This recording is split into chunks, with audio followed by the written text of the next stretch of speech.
Hello guys, मैं संतोष और आप देख रहे हैं अपना YouTube channel IQ student point. पिछली वीडियो में हमने यूजर्स ऑफ अकाउंटिंग के बारे में पढ़ा था। अब हम उसी का next point basis of accounting पढ़ने जा रहे हैं। आइए शुरू करते हैं। किसी भी बिजनेस को स्टार्ट करने के पीछे उसका मेन मोटिव प्रॉफिट अर्न करना होता है। प्रॉफिट अर्न करने के लिए बिजनेस में जितनी भी ट्रांजैक्शन होती हैं उन्हें रिकॉर्ड किया जाता है और उनके बेसिस पर ही प्रॉफिट या लॉस निकाला जाता है। और बिजनेस एंटिटी में ट्रांजैक्शन को रिकॉर्ड करने के जो तरीके हैं वो दो ही होते हैं। पहला एक्रूअल बेस अकाउंटिंग, दूसरा कैश बेस ऑफ अकाउंटिंग। आप कॉमर्स के स्टूडेंट हैं इसलिए आपको दोनों के बारे में ही पता होना चाहिए। इसलिए अभी हम बारी बारी देखते हैं दोनों को कि इनमें क्या डिफरेंस है, क्या समानताएं हैं। अब बात करते हैं कैश बेस ऑफ अकाउंटिंग की। जैसा कि नाम से ही जाहिर है, कैश बेस ऑफ अकाउंटिंग मतलब जो ट्रांजैक्शन में रिकॉर्ड की जाती है वो ओनली कैश ट्रांजैक्शन को ही रिकॉर्ड करता है। यानी जब बिजनेस में कैश की पेमेंट की जाएगी तभी वो रिकॉर्ड की जाएगी। सेकंड वर्ड्स में हम कह सकते हैं कि इसमें क्रेडिट ट्रांजैक्शन की एंट्री रिकॉर्ड नहीं की जाती है। क्रेडिट ट्रांजैक्शन को टोटली इग्नोर कर दिया जाता है। जब कैश रिसीव होता है तो उसे रेवेन्यू माना जाता है और ऐसे ही जब कैश पे किया जाता है तो उसे एक्सपेंस माना जाता है। और इन दोनों के बीच का जो डिफरेंस होता है उसे हम प्रॉफिट एंड लॉस अकाउंट बनाते हैं। बट इसमें प्रॉफिट एंड लॉस अकाउंट नहीं बनाया जाता। इसमें क्या बोलते हैं, इसके लिए हम रिसिप्ट एंड पेमेंट अकाउंट बनाते हैं प्रॉफिट को निकालने के लिए। ध्यान देना, यहाँ पर हम प्रॉफिट एंड लॉस निकालने के लिए प्रॉफिट एंड लॉस अकाउंट नहीं बनाते हैं, हम रिसिप्ट एंड पेमेंट अकाउंट बनाते हैं। ये बात ध्यान देने वाली है। एक बात और ध्यान देने वाली है, जो कैश बेस ऑफ अकाउंटिंग है इसे गैप में एक्सेप्ट नहीं किया जाता है। गैप की फुल फॉर्म क्या है? गैप की फुल फॉर्म है जनरली एक्सेप्टेड अकाउंटिंग प्रिंसिपल। आता है नेक्स्ट पॉइंट जो है कंपनी एक्ट 2013। और इसे कंपनी एक्ट 2013 में भी इसे एक्सेप्ट नहीं किया जाता है।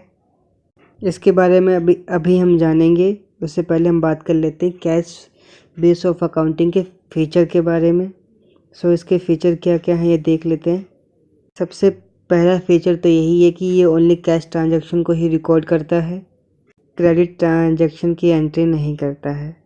Like outstanding expense, prepaid expense, awkward income, income receive in advance, ये इन सबको कंसिडर्ड नहीं करता है क्योंकि सिर्फ और सिर्फ कैश ट्रांजैक्शन को ही रिकॉर्ड किया जाता है। तो इसीलिए बहुत इजी हो जाता है आइडेंटिफाई करना कैश ट्रांजैक्शन को जिनको लिखना है। जनरली बस आपको ध्यान देना है कैश आ रहा है या जा रहा है तभी रिकॉर्ड करना है। बहुत ही सिंपल होता है, बहुत ही इजी होता है, इसलिए इसमें कोई टेक्निकल नॉलेज की रिक्वायर नहीं होती है। जैसा कि अभी हमने डिस्कस किया था कि इसमें हम प्रॉफिट और लॉस निकालने के लिए प्रॉफिट एंड लॉस अकाउंट नहीं बनाते हैं बल्कि रिसिप्ट एंड पेमेंट अकाउंट बनाते हैं। तो ये पॉइंट आप लोगों के लिए इम्पोर्टेंट है। अब हम बात करते हैं ऐसी कौन सी बिजनेस है जहाँ पर कैश बेसिस ऑफ अकाउंटिंग का इस्तेमाल किया जाता है। जनरली वो बिजनेस जो बहुत छोटे होते हैं और जिनमें ट्रांजैक्शन बहुत कम होती हैं। ज़्यादा से ज़्यादा ट्रांजैक्शन जो है कैश बेसिस पे होती हैं। ऐसी फॉर्म में हम कैश बेस ऑफ अकाउंटिंग का इस्तेमाल करते हैं। लाइक डॉक्टर, प्रोफेशनल लोग इसको ज़्यादा यूज़ करते हैं। कोई भी फॉर्म जिसका फर्स्ट मोटिव प्रॉफिट अर्न करना नहीं होता है, ऐसे ऑर्गेनाइजेशन भी कैश ट्रांजैक्शन का कैश बेस ऑफ अकाउंटिंग का यूज़ करती हैं। एक NGO, school, charitable institution, club, college, professional etcetera. Professional मतलब डॉक्टर, लॉयर, इंजीनियर एक्सेट्रा। इन सब में कैश बेस ऑफ अकाउंटिंग को फॉलो किया जाता है। इसका रीज़न यही होता है क्योंकि इसमें ज़्यादा से ज़्यादा कैश ट्रांजैक्शन होती हैं। फॉर एग्ज़ाम्पल, हम एक डॉक्टर के पास जाते हैं अपना ट्रीटमेंट करवाने के लिए, तो हम फेस कैश में देते हैं। ये तो नहीं कहते ना कि नेक्स्ट टाइम जब हम आएंगे तब हम आपको आपके फीस पे कर देंगे। सो ऐसे लोगों को बहुत ही इजी हो जाता है कैश बेस ऑफ अकाउंटिंग को यूज़ करना। अब हम बात करते हैं कि इसके डिसएडवांटेजेस क्या है। पहला तो यही है कि does not give true and fair view of profit and loss account. ऐसा क्यों है? क्योंकि यह सिर्फ कैश और कैश ट्रांजैक्शन को ही रिकॉर्ड करता है। हम जानते हैं कि एक बिजनेस में कैश ट्रांजैक्शन के अलावा भी कई क्रेडिट ट्रांजैक्शन होती हैं, जैसे credit purchase, credit sale, outstanding expenses, outstanding salaries हो गया, पेड एक्सपेंसेस हो गया। इस तरह के किसी भी ट्रांजैक्शन को ये रिकॉर्ड ही नहीं करता है। अब जब ये सारी ट्रांजैक्शन को रिकॉर्ड ही नहीं करता है तो ये कैसे ट्रू वैल्यू शो कर पाएगा कि हमें बिजनेस में प्रॉफिट हो रहा है या लॉस हो रहा है। मैंने अभी पढ़ा था कि ये स्मॉल बिजनेसेस के लिए सपोर्ट करता है, बट जिन बिजनेस का मेन मोटिव प्रॉफिट अर्न करना होता है वहाँ पर ये बिल्कुल भी सूटेबल नहीं होता, बिकॉज वहाँ पर क्रेडिट ट्रांजैक्शन भी होती हैं और जहाँ पर भी क्रेडिट ट्रांजैक्शन होंगी वहाँ पर हम कैश बेसिस ऑफ अकाउंटिंग का यूज़ नहीं कर सकते। इनकम्प्लीट एंड अनसाइंटिफिक होता है, क्योंकि यहाँ पर जो जनरली एक्सेप्टेड अकाउंटिंग प्रिंसिपल्स हैं, अकाउंटिंग स्टैंडर्ड्स हैं, उनको फॉलो ही नहीं करता है। उनके बेसिस पर अकाउंटिंग की एंट्री ही नहीं करता है, इसलिए ये अनसाइंटिफिक है। No control of asset, no control on asset. यहाँ पर असेट पे कोई भी कंट्रोल नहीं होता है। जैसे कि हम जब डेप्रिसिएशन चार्ज करते हैं तो इस चीज़ को ये शो नहीं करता।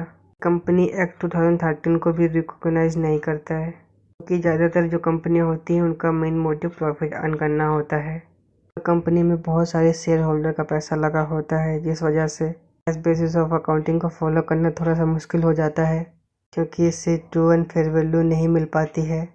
इसलिए कैश बेसिस ऑफ अकाउंटिंग को जो कंपनी एक्ट कहता है इसे ना फॉलो किया जाए। किसको फॉलो किया जाए? एक्रूअल बेस ऑफ अकाउंटिंग को। लेस रिलायबल है, मतलब जो ये सारी इन्फॉर्मेशन है इन सब कमियों के कारण ही ये ट्रू वैल्यू नहीं शो कर पाता है, कि इसे सिर्फ कैश रिलेटेड इन्फॉर्मेशन ही मिलती है, बाकी कोई इन्फॉर्मेशन इसे नहीं मिलती है। अब हम बात करते हैं एक्रूअल बेस ऑफ अकाउंटिंग, जिसे मर्चेंट बेस ऑफ अकाउंटिंग भी कहते हैं। देखिए ये बहुत ही important accrual base of accounting बहुत इम्पोर्टेंट है। ज़्यादातर जो भी फर्म्स होती हैं, या फिर हम कहें कि सारी की सारी फर्म बस स्मॉल बिजनेस और नॉन प्रॉफिट ऑर्गेनाइजेशन को छोड़कर कि जो सारी बिजनेस ऑर्गेनाइजेशन होती हैं वो सब एक्रूअल बेस ऑफ अकाउंटिंग का यूज़ ही करती हैं। इसमें क्या होता है, इसमें हम सभी ट्रांजैक्शन को रिकॉर्ड करते हैं जिससे हम मनी के रूप में मेज़र कर सकते हैं।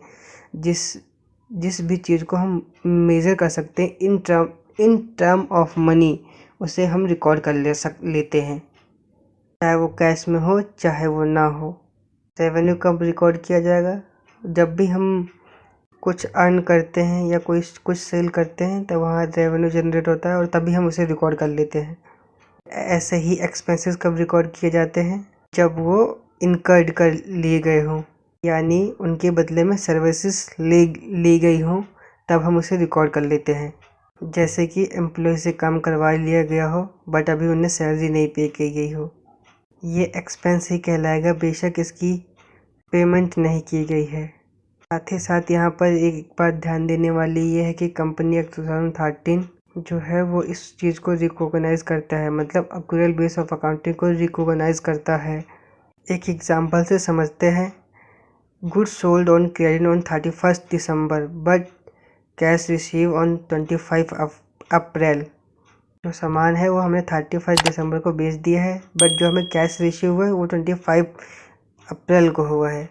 जो कैश बेस ऑफ अकाउंटिंग है उसमें तो 25 अप्रैल को रिकॉर्ड किया जाएगा कि 25 अप्रैल को हमें कैश मिला है, इसलिए हमने 25 अप्रैल को इसे रिकॉर्ड किया है।